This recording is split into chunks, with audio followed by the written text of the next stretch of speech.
ہدایت کا پیغام ہے، آمد رمضان ہے، نزول قرآن ہے، رونق رمضان ہے۔ آمد رمضان سب کو مبارک۔ رونق رمضان لے کر آ رہی ہیں آپ کی میزبان نگہ زیدی ہر اتوار 3 بجے سہ پہر، جس میں دیکھ سکتے ہیں پیغام قرآن، ننھے مہمان اور لذیذ پکوان۔ رونق رمضان۔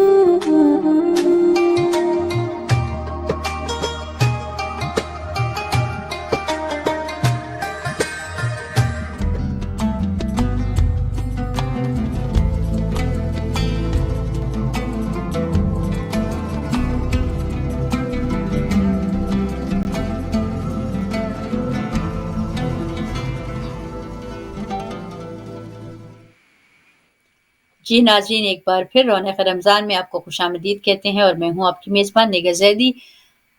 ناظرین، بریک پہ جانے سے پہلے آپ ہماری محترمہ عالمہ صاحبہ منى بخاری صاحبہ سے گفتگو ہو رہی تھی بی بی خدیجہ سلام اللہ علیہ کے حوالے سے، اور اب پروگرام کے آخری سیگمنٹ میں ہم ان سے سوال و جواب کا سلسلہ جاری کریں گے۔ اگر کوئی بھی آپ کے پاس ایسے شرعی مسائل کے حوالے سے کوئی پوچھنا چاہتی ہیں آپ، یا روزے کے مسائل کے حوالے سے کوئی آپ پوچھنا چاہتی ہیں، تو آپ ہماری لائنیں کھل گئی ہیں اور آپ اسکرین پہ چل رہا ہے نمبر، آپ ہمیں جوائن کر سکتے ہیں۔ اس سے پہلے کہ ہم اپنے اس سیگمنٹ کی طرف بڑھیں جہاں پہ ہم سوال و جواب کریں اپنی خانم سے، میں چاہوں گی کہ ہماری بچی ابیحہ رضوی سے جو ہے وہ ہم یہ خوبصورت سا ایک اور کلام سن لیتے ہیں۔ تو بسم اللہ بیٹا، اگر آپ ایک اور کلام سنائیں اور ہمارے جو ناظرین ہیں ان کے جو ہے اذہان کو جو معطر کر دے اپنی خوبصورت آواز سے۔ بسم اللہ بیٹا۔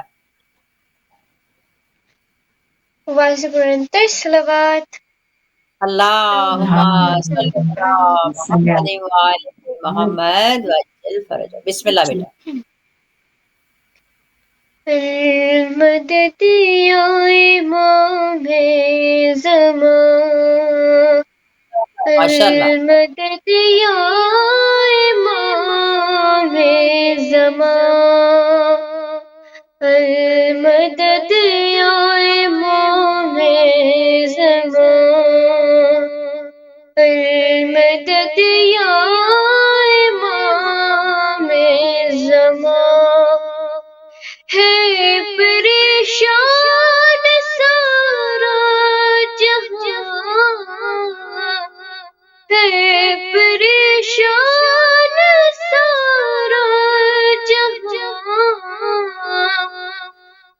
مدد یا امام زمان،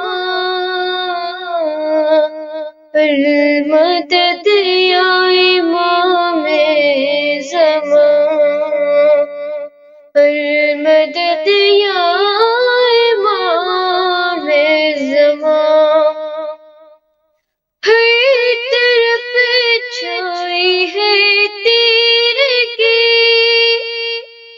تیری مخلوق ہے رو رہی، ایک نگاہ کرم ہو تیری، دور ہو